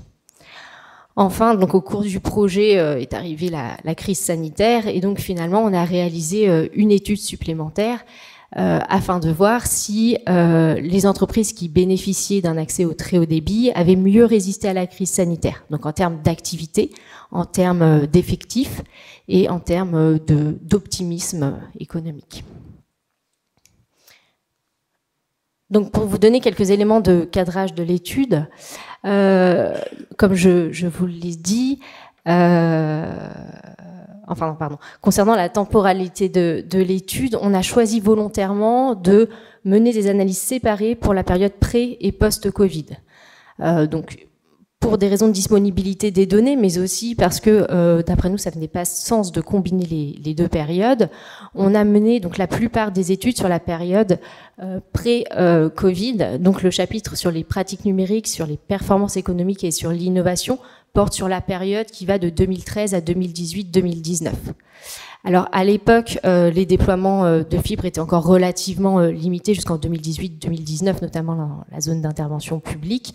Malgré tout, en fait, quand on regarde les RIP qui sont les plus précoces, on se rend compte qu'ils sont dans des régions assez diversifiées en termes de caractéristiques géographiques, socio-économiques. Et donc, ces premiers résultats sont tout de même intéressants puisqu'ils sont certainement assez représentatifs des dynamiques à l'œuvre. Bon, évidemment, le chapitre sur la résilience économique est mené dans l'ère post-Covid, donc de mars 2020 à décembre 2021. En termes donc de périmètre géographique, la plupart des analyses portent sur la zone d'initiative publique. La seule exception, c'est pour l'analyse sur la résilience. On a souhaité mener l'analyse sur la France métropolitaine en entier. La raison est simple, en fait, c'est que les agglomérations urbaines ont été davantage affectées économiquement par la crise sanitaire, et donc pour nous, ça faisait davantage sens d'inclure pour cette analyse la zone d'initiative publique et la zone d'initiative privée. Donc avant de vous présenter très brièvement les résultats, je vais revenir sur la méthodologie mise en place. Donc l'enjeu de l'analyse statistique, c'était de tenter d'identifier un effet causal du plan. Donc l'effet causal, c'est-à-dire l'effet qu'on peut directement attribuer au déploiement du très haut débit. Alors, c'est pas une mince affaire, hein, puisqu'il y a tout un ensemble de facteurs qui risquent d'interférer avec le déploiement du très haut débit. Donc, sans faire un cours de statistique, hein, l'intuition des méthodes employées, qu'on appelle les méthodes contrefactuelles, et qui sont des méthodes statistiques couramment employées en évaluation de politique publique. Donc, l'idée de ces méthodes contrefactuelles, c'est de comparer des entreprises qui sont similaires en tout point, à l'exception que certaines ont le très haut débit et d'autres n'ont pas le très haut débit. Donc, dit autrement, ce qu'on a fait, c'est qu'on a comparé des entreprises qui sont de même taille, qui sont créées à peu près à la même période, qui appartiennent au même secteur économique, qui sont situées dans des contextes territoriaux similaires. La seule exception entre les entreprises qu'on compare est que certaines bénéficient d'un accès au très haut débit et d'autres non. Pour réaliser notre travail, donc on a utilisé les données de couverture au niveau communal, publiées d'abord par l'Agence du numérique, puis par l'ARCEP. Donc l'avantage principal, c'est qu'on dispose d'informations depuis 2013 sur la couverture communale pour différentes classes de débit. Et donc l'avantage, c'est que ça nous permettait d'évaluer l'effet de l'accès au très haut débit, donc 30 mégabits par seconde et plus, et également l'effet additionnel de la fibre. L'inconvénient de ces données, c'est que ce sont des données communales et donc on n'a pas d'informations précises sur la connexion effective au niveau de l'adresse de l'entreprise. Voilà. Enfin, on a utilisé tout un ensemble de données au niveau des entreprises pour caractériser leurs usages, leurs performances, etc. Donc toutes ces données sont recensées dans le tableau ici. Il s'agit soit de données administratives exhaustives, soit de données d'enquête qui sont représentatives au niveau national. Dans tous les cas, ce qui était intéressant, c'est qu'on est sur des échantillons qui sont relativement gros, et donc ça nous permettait de faire des tests assez précis pour voir notamment si l'impact du plan variait en fonction des caractéristiques des entreprises, telles que leur taille, leur structure organisationnelle, etc. Et donc, pour vous donner un très bref aperçu des résultats, et on pourra en rediscuter ensuite dans la discussion. Donc, d'après nos estimations, il apparaît que le plan France Très Haut Débit a eu certaines retombées positives sur les entreprises, notamment donc dans la zone d'initiative publique. Il apparaît que le déploiement de la fibre a favorisé, a stimulé certaines pratiques numériques des entreprises, et notamment l'usage d'outils avancés, tels que le cloud, par exemple. Côté performance des entreprises, on observe une corrélation positive entre déploiement du THD et de la fibre et valeur ajoutée et effectif des entreprises. Enfin, nous avons conclu que pendant la crise sanitaire, les entreprises qui étaient situées donc, dans des communes qui bénéficiaient d'un accès à la fibre affichaient en général une meilleure résilience à la crise sanitaire. Moins de chômage partiel, une dynamique plus favorable des effectifs et de leur activité. En général, il apparaît qu'on a un effet additionnel de la fibre par rapport au très haut débit. Alors, des retombées positives, oui, mais généralement très hétérogènes. D'une part, en fonction du type d'entreprise, notamment de leur taille et de leur structure organisationnelle. Il apparaît que les entreprises qui sont multi-établissements bénéficient notamment plus que les autres du déploiement de la fibre, notamment parce qu'elles font face à des coûts de coordination en interne qui sont bien supérieurs. D'autre part, les effets sont aussi très variables en fonction du contexte territorial. Au sein de la zone d'initiative publique, il apparaît que ce sont les entreprises qui sont situées dans les petites et moyennes villes et dans les zones périurbaines qui bénéficient davantage du déploiement que les entreprises qui sont situées dans le rural et notamment le rural isolé. Enfin, ce sont des effets qui mettent en général du temps à s'observer. L'année du déploiement, on n'observe pas grand-chose. Il faut attendre 2-3 ans avant d'observer des effets significatifs. Enfin, nous n'avons observé aucun effet significatif sur certains types d'usages, notamment sur les médias sociaux et sur le commerce en ligne. Nous n'avons pas non plus observé d'effet sur la productivité des entreprises. Enfin, l'innovation ne paraît pas non plus dépendre du niveau de déploiement du très haut débit et de la fibre. Je vous remercie pour votre attention.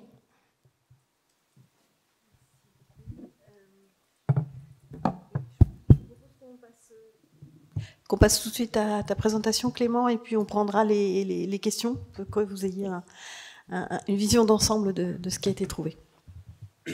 Donc bonjour à tous. Donc ce rapport a été écrit donc par moi, Paul Dutronc et Arthur Guyuzwick. On est tous les trois économistes à l'Institut des politiques publiques et pour certains d'entre nous chercheurs à PSE.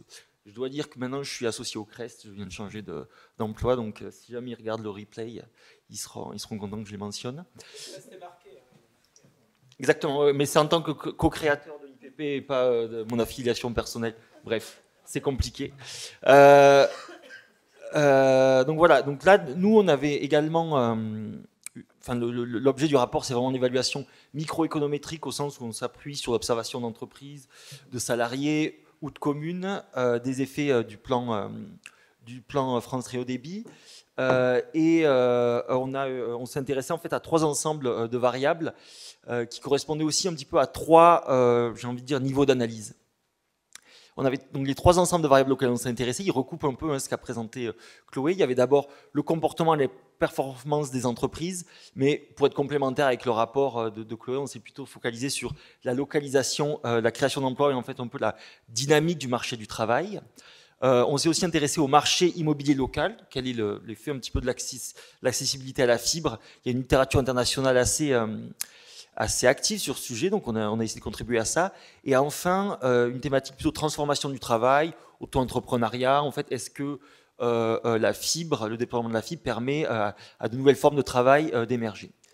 La première approche qu'on a adoptée, c'était vraiment une approche assez similaire à celle de Chloé. C'est une approche en panel au niveau commune, où on a comparé avant et après le déploiement, l'arrivée de la fibre, pour une qualité donnée des connexions préexistantes liées au réseau fibre, l'effet donc de ce déploiement sur la dynamique du marché du travail.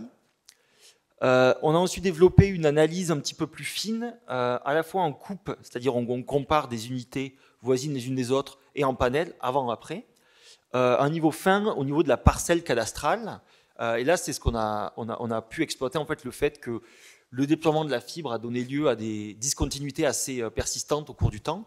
On a pu comparer au sein d'une commune des bâtiments traités à des bâtiments qui n'étaient pas traités. On a essayé de voir ce qui se passait au niveau de leur valeur, s'il y avait eu des transactions, mais aussi sur le revenu et le type d'activité développé par les habitants. Et la troisième approche, ça reprend un peu aussi ce dont a parlé Chloé, c'est une approche complémentaire où on a essayé de comprendre pendant la crise sanitaire donc la résilience un petit peu à la crise, où on a comparé des communes qui étaient plus ou moins traitées par le plan France Très Haut Débit. Donc on a comparé des communes qui venaient d'avoir la fibre juste au moment où la crise s'est déclenchée à d'autres qui étaient censées l'avoir mais qui ne l'avaient pas encore eu. Et on a vu ce qui s'est passé notamment au niveau des offres d'emploi. Donc, pour résumer l'approche au niveau commune, la question de recherche, c'est quel est l'effet du déploiement de la fibre sur la dynamique de la démographie des entreprises et le marché du travail des communes couvertes. Et là encore, on est un petit peu limité, et c'est vraiment, je pense, c'est très lié à ce dont on parle, enfin, à la thématique de cette matinée, c'est qu'on n'a pas de données exhaustives sur l'adoption de la fibre, donc on se repose vraiment sur le déploiement, la disponibilité de la fibre. Donc une absence d'effet, ça peut être l'absence d'effet alors même que les entreprises ou les ménages ont adopté la fibre, ou ça peut être lié à l'absence d'adoption de la fibre. Et c'est vraiment un peu, je pense, la limite du travail de tout ce qu'on a pu faire, c'est qu'en l'absence vraiment de données sur l'adoption exhaustive, on ne peut pas vraiment départager ces deux hypothèses, quoi.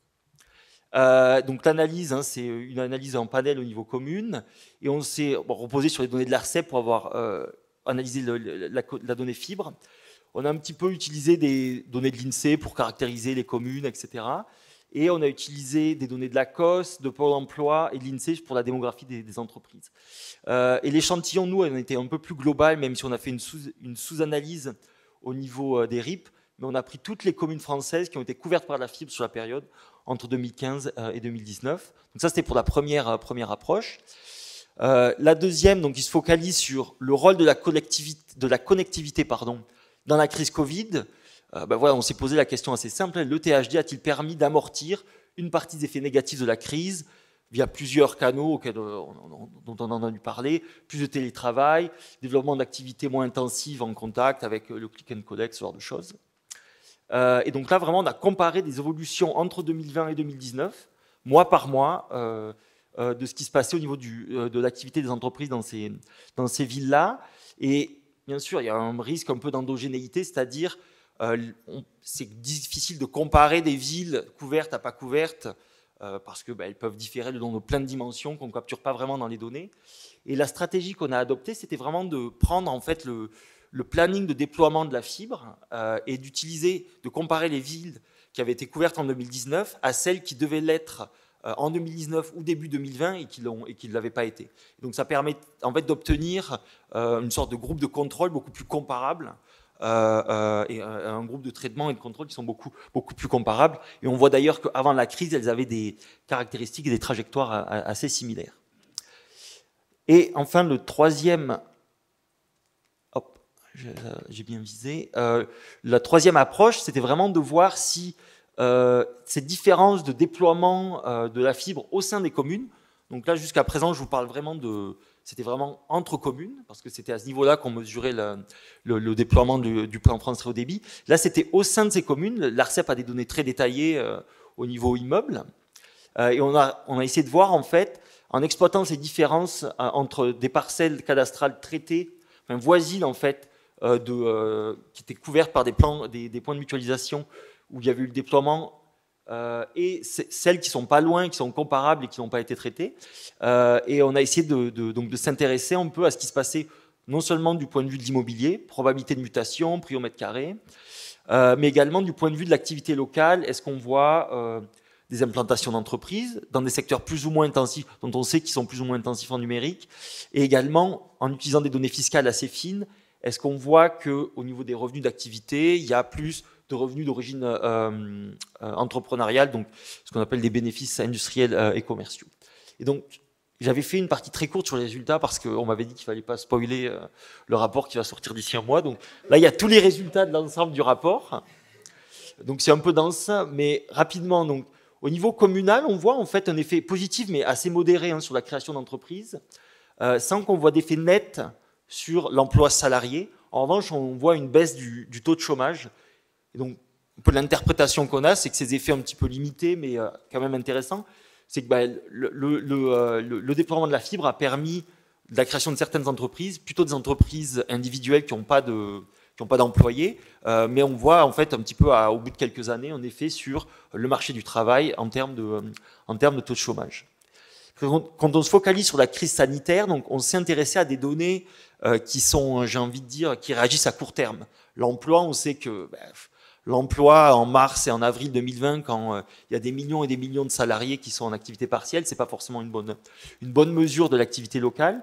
Donc on a récolté des données sur les offres d'emploi postées par les établissements et les embauches conclues. Okay, donc c'est pas du tout un stock, c'est un flux et du coup ça réagit beaucoup plus vite. Et d'ailleurs on voit un choc massif. Donc au deuxième trimestre de 2020, il y a à peu près moins 50% d'offres d'emploi postées par rapport à l'année précédente.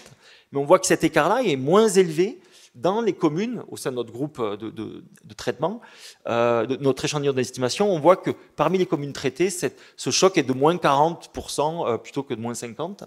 Et ça, donc, c'est sur les offres d'emploi postées sur le site Pôle emploi, mais ça se traduit aussi par un effet assez comparable sur les nouvelles embauches qui là donc viennent de donner donc des déclarations préalables à l'embauche et qui sont assez donc du coup des données très fiables sur la dynamique des embauches. Et tout ça est assez robuste en inclusion de contrôle. Est-ce qu'on compare des communes avec un degré, est-ce que c'est des communes rurales, urbaines, la densité de population? On a tout un ensemble de contrôles observables qu'on peut inclure dans ces travaux et qui ne changent pas du tout les résultats, ce qui nous rassure en fait sur le fait que ces communes-là qui ont été traitées juste un peu avant par rapport à celles qui devaient l'être juste après étaient effectivement comparables. Enfin, ça c'est vraiment l'approche locale. On voit un petit effet assez intéressant démographique et donc là j'ai mis une flèche dans le mauvais sens. Donc il y a un effet, une légère hausse de la population des parcelles traitées, avec notamment, et ça fait parmi des seules variables un peu démographiques qu'on peut voir, une baisse de l'âge des résidents. Donc en fait, on voit que il y a un peu de changement de la population limité mais significatif dans les parcelles traitées. Et on voit également un effet positif sur la probabilité de déclarer dans les déclarations fiscales, donc des revenus issus donc de ce qu'on appelle des revenus big, mais en gros, ça va être toutes les activités d'entreprises non incorporées, donc ça peut être des micro-entreprises, auto-entrepreneuriat, etc. En ce qui concerne ensuite l'immobilier, on n'a pas vu vraiment d'effet sur les prix ou la probabilité qu'il y ait des transactions. En revanche, on a pu calculer un taux de vacances des bâtiments et on a vu on voit un faible baisse du taux de vacances concentré dans les logements, pas dans les bâtiments d'activité. Donc voilà, donc c'était il y a tout un ensemble de variables sur lesquelles on n'a pas vu d'effet, mais que j'ai pas inclus là, mais qui sont commentées dans le rapport final. Voilà.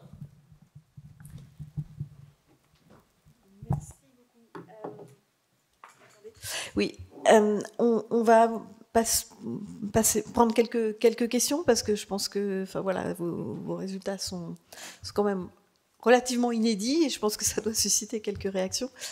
Est-ce que, Pierre-Jean, vous aviez d'abord une question? On passe peut-être, est-ce qu'il y a des réactions dans les... D'accord. Est-ce que vous avez des réactions, des premières réactions? Est-ce que... Pas spécialement. Alors, donc Pierre-Jean, je vous passe la parole. Voilà, merci. D'abord, bravo pour tous les deux pour le travail et l'intérêt des résultats. Il y a des travaux, il y a des résultats qu'on attendait, à la fois sur l'anonymisation, sur l'utilité du très haut débit. Moi, la question, elle porte plutôt sur les résultats négatifs, sur l'absence de résultats que vous obtenez, soit sur l'innovation, sur la productivité des entreprises pour Chloé, soit aussi, par exemple, sur l'immobilier pour Clément. Est-ce que vous pourriez développer un peu et peut-être avancer les types d'explications que vous pourriez avoir par rapport à ces éléments, parce que ce sont souvent, au contraire, les arguments qui étaient mis en avant en amont, en disant finalement la fibre, d'ailleurs y compris sur cette matinée, la fibre est là pour améliorer ou pour permettre des performances plus importantes. On en a parlé lors de la première table ronde, où elle va permettre, à travers la numérisation, d'innover, de concevoir de nouveaux produits, de nouveaux services, etc. Et puis finalement, c'est pas ce qu'on voit. Et pareil pour l'immobilier, on entendait aussi beaucoup que la fibre rend attractif et à contrario, les équipements, les lieux, notamment en zone touristique, qui ne sont pas connectés, ils ont plus de mal à se louer, à se vendre, etc., parce que les gens cherchent la connectivité. Voilà, donc est-ce que vous pourriez un peu développer et avancer les éléments d'explication que vous pourriez avoir? Je commence? Ok. Alors, pour l'absence d'effet sur la productivité et sur l'innovation, je pense qu'on a différents mécanismes à l'œuvre. Pour ce qui est donc de la productivité, en fait, dans le chapitre sur la performance, on trouve qu'on a un effet positif sur la valeur ajoutée, les effectifs, mais pas d'effet sur la productivité. Donc, pour ce qui est des effets positifs, du coup, nos résultats suggèrent que finalement, le déploiement du très haut débit, ça tend à accroître la taille des entreprises existantes. Alors ça peut venir par exemple du fait que le très haut débit, ça va ouvrir de nouveaux débouchés pour les entreprises via le commerce en ligne et donc accroître leur taille. En revanche, on n'observe pas pour l'instant d'effet sur la productivité. Alors il y a plusieurs raisons qui peuvent en être à l'origine. La première, alors on ne l'a pas montré, mais il y a des travaux qui ont mis en évidence ce phénomène, c'est qu'à court terme, si le déploiement du très haut débit induit un changement de pratique et une réorganisation au niveau des entreprises, ça peut à court terme être même négatif sur la productivité des entreprises. Et nous, notre étude évalue justement les effets de très court terme et de court terme du déploiement du très haut débit. Donc le premier élément de réponse, c'est que l'absence d'effet sur la productivité vient peut-être d'un effet lié à la réorganisation des entreprises. Maintenant, c'est une hypothèse et donc ça pourrait valoir le coup de réaliser à nouveau l'étude à moyen terme pour voir si l'absence d'effet sur la productivité vient effectivement d'un effet peut-être négatif sur la réorganisation, via la réorganisation des entreprises, ou si on n'a effectivement pas d'impact du déploiement du très haut débit sur la productivité. Pour l'innovation, c'est un petit peu différent. Dans ce chapitre, on a été confronté à plusieurs difficultés. notamment liées à la disponibilité des données. Les données d'innovation qu'on exploite sont donc des données de brevet, d'une part, et des données sur l'enquête communautaire sur l'innovation. Et ces deux sources de données renseignent de manière exhaustive sur l'innovation des entreprises jusqu'en 2016 ou jusqu'en 2017-18, tout au mieux. Et donc, du coup, dans ce chapitre-là, on évalue vraiment les effets de très court terme des premiers déploiements du plan France Très Haut Débit. Donc, du coup, il y a peut-être, finalement, peut-être qu'on capte pas d'effet parce que les déploiements à l'époque étaient encore trop peu importants pour que statistiquement on puisse identifier un effet. Donc, comme pour la productivité, je dirais que là, il serait peut-être bénéfique de réaliser à nouveau une étude à moyen terme pour voir si l'absence d'effet sur l'innovation vient seulement d'un problème de disponibilité des données ou vient réellement du fait que peut-être que le déploiement du très haut débit dans la zone d'initiative publique, ça ne stimule pas l'innovation des entreprises. Le dernier élément que je peux dire aussi, c'est qu'il n'est pas facile de mesurer l'innovation des entreprises, notamment dans la zone d'intervention publique. Des données de brevets, ce n'est peut-être pas l'idéal pour mesurer l'innovation des entreprises dans ces espaces. Voilà.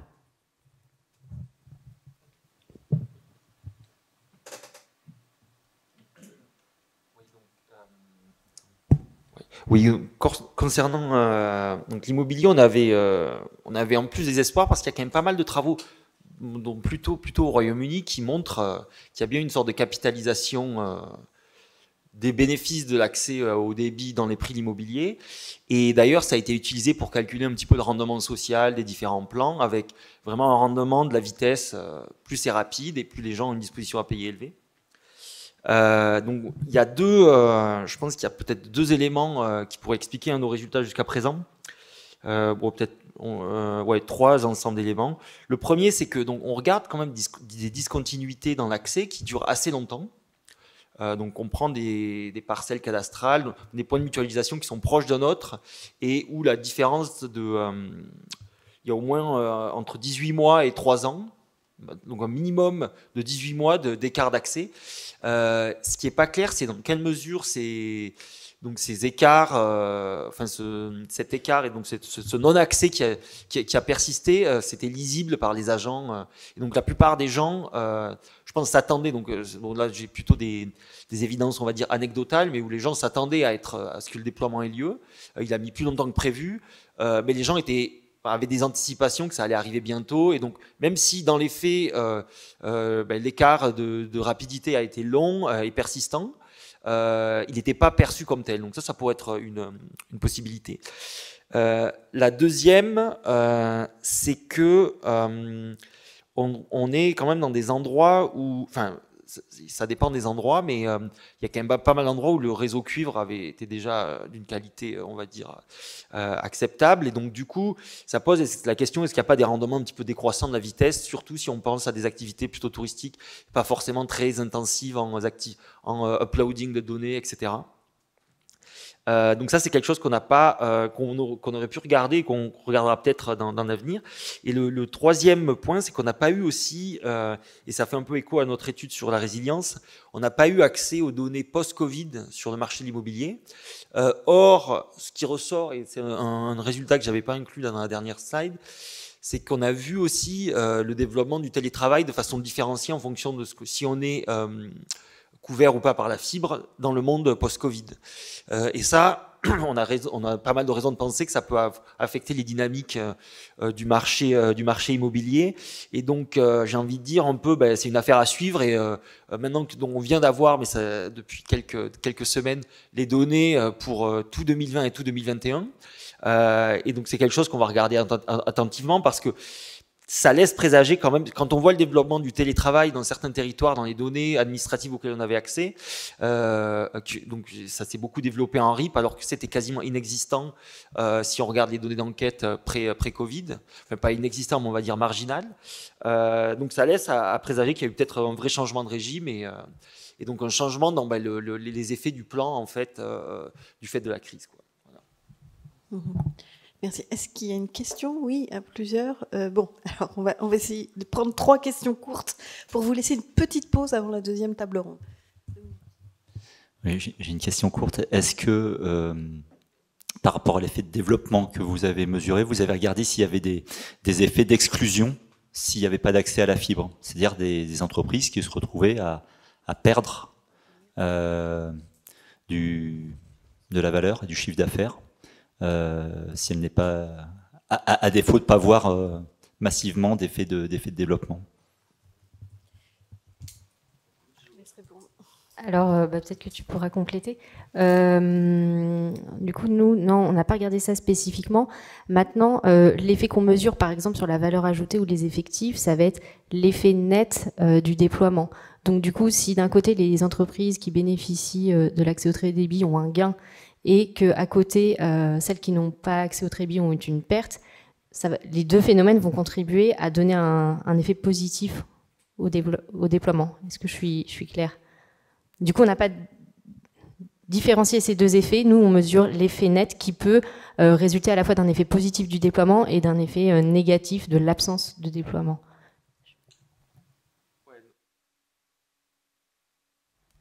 C'est exactement un peu ce que j'allais dire. Par exemple, quand on trouve que les traités, par exemple, ont été plus résilientes pendant la crise, donc on a en moyenne une baisse de 50% des offres postées par les entreprises. On voit que dans les communes traitées, c'est moins 40%.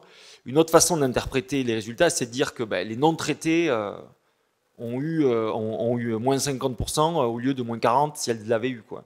Et donc, la nature un petit peu des travaux qu'on fait repose sur la comparaison, on va dire, du taux de croissance d'un groupe qui obtient la couverture à un groupe qui ne l'obtient pas.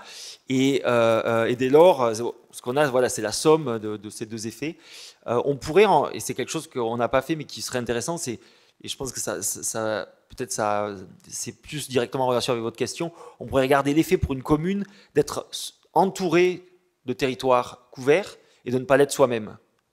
Donc ça, c'est quelque chose qu'on n'a pas regardé mais qui serait effectivement intéressant parce qu'on peut penser que le coût marginal, les entreprises, elles sont un petit peu... notamment dans la création d'entreprises, elles sont assez mobiles, mais elles ne vont pas considérer l'ensemble de la France. Donc, on considère un groupe limité de communes. Et effectivement, on commence à vraiment souffrir de ne pas être traité, de ne pas avoir accès au THD quand nos voisins l'ont et sont des choix plus substituables que des communes qui sont très loin. Ça, c'est quelque chose qu'on n'a pas regardé, mais qui effectivement pourrait compléter un petit peu les travaux qu'on a fait, qui pour l'instant confondent, on va dire, ou somment les deux effets. Oui, bonjour. Il y a un terme qu'on n'a pas du tout utilisé, c'est le terme énergie. Donc je souhaitais savoir si la fibre a pu améliorer ou non en termes de sobriété énergétique, donc l'efficacité des entreprises. Et je vous laisse répondre, mais sinon je pourrais rebondir également. On n'a pas regardé directement de données sur la consommation d'énergie, mais je sais pas l'autre groupe, mais nous on n'a pas regardé. En revanche, on voit quand même le développement du télétravail dans des zones assez rurales, et on pourrait faire un peu un calcul du coin de l'enveloppe où c'est quand même des endroits où les gens ont tendance à plutôt prendre la voiture, etc. Donc de ce point de vue-là, en tout cas, dans la mesure où on favorise le télétravail, dans des zones où il y a peu de transports en commun, je pense que le gain énergétique, cette marge-là, en tout cas, doit être importante. Hein ? Non, je suis tout à fait conscient. Donc, c'est vraiment la marge qu'on a pu capturer. Après, au sein de l'activité, l'intensité en énergie de l'entreprise elle-même, ça, c'est pas quelque chose que nous, on a pu regarder. Je pense que ce serait peut-être faisable parce qu'il y a des données administratives sur la consommation d'électricité, mais c'est pas quelque chose qu'on a mobilisé. Oui, Chloé, non. Juste pour vous préciser, monsieur, effectivement, ça ne faisait pas partie de l'appel à recherche initial, donc ce n'est pas une question qui a été posée à ces équipes-là. En revanche, dans notre rapport, c'est quelque chose qu'on cherche à aborder, mais de façon un peu macro, pas spécifiquement sur les entreprises, par exemple. Voilà. Merci. Bonjour, donc Thomas Macaluso de l'Agence nationale de la cohésion des territoires. Pour rebondir, c'est plus une remarque finalement par rapport notamment aux premières réactions sur le travail. Déjà, merci beaucoup pour ce travail réalisé.